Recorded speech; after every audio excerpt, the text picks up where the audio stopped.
regarding the question of why did the Greeks care about the temple? Why did they want to destroy the temple? What is special about the temple that the Greeks, it says that they made 13 different breaches in the temple. It's interesting. The breaches that they made were in the part that's called the Chel. And it's what differentiates between where Jewish people can go and non-Jews can go. And apparently that fence really irked them. And it's one of the things that today also, I think it's taboo. You're not allowed to say it. And that if you actually bring the basic premises of Judaism and you say Jewish people are different, Jewish people are supposed to marry Jewish people, we're not supposed to marry non-Jewish people, and saying these very simple principles, I think you're considered racist. And definitely the Greeks, who are the inventors of democracy, they were really upset by this. They also made another interesting decree against the Jewish calendar. They were against Rosh Chodesh, and they didn't want the Jewish people to proclaim the new moon. And you say, what do you care? Like, what? What? You're intelligent people. The Greeks were the ones who designed philosophy. And at that time, Greek philosophy was the epitome of wisdom. And here you have all of these wise people, and all of a sudden they make a decree against the Jewish people proclaiming Rosh Chodesh.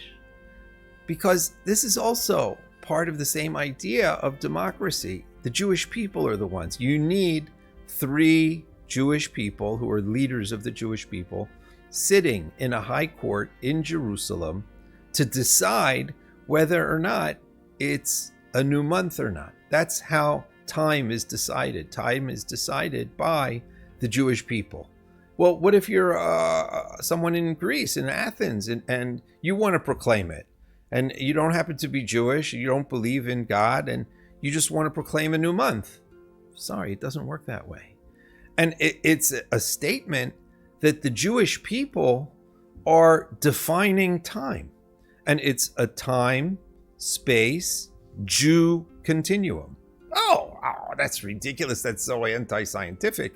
What does it mean? Time, space, Jew continuum. Well, yes, the Jewish people are part of this entire thing. I actually believe that quantum mechanics is going to lead mankind into this understanding that time and space is not objective, and that man himself is a player in the time-space-man continuum, and that they're getting very close to the authentic theorem that's found in Sefer Yetzirah that we've known about for thousands and thousands of years. But anyway, the Greeks were really bothered by this space-time Jew continuum. And they said, that's ridiculous. No, you're not going to make a Rosh Chodesh. And just like it's ridiculous to have these 13 breaches in the temple. The Greeks were very, very spiritual, very full of wisdom, and they had an ideology. And the ideology of the Torah really bothered them, even though Plato was a student of Yirmiyahu Hanavi, and that it seems that he got some of his ideas from Yirmiyahu Hanavi. The Zohar says that the concepts of ideals of Plato are actually taken from Krovin Orchaihu La'orcha de Mehemnuta. Their ways are very close to authentic Jewish concepts. And we also believe in ideals. Again, we also believe in God, and we believe that he's the master of everything. And in this, our way's part. But anyway, the Greeks have an entire system which is based on human thought. That is it. Human thought. There is no God. Their man has come from the man who is before him. The world exists because it was, is, will be. These are the words that we use referring to God himself. Is, was, and will be. That's his name. Yud K and then Vav K are the three tenses of is, was, and will be. This is what they give to nature. And they say, well, nature is, was, and will be. And that there is no Big Bang. And it's interesting that mankind actually accepted this until recently. And you have throughout the Middle Ages, all of the Jewish philosophers are combating the Greek premise that the world always was. And anybody who was an intelligent, scientific individual knew that it was ridiculous to think that the world was created until Wagner came around and said, oh, Big Bang, and the world was created. And all of a sudden, everybody says, well, of course, it's obvious that the world was created.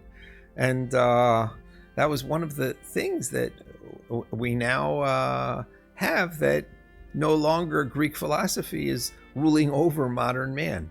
The same is true with Darwin, who gave forth the idea of the origin of species, even though we think that God is the origin of species. But he gave a blessing to all of mankind to see that the world is developmental.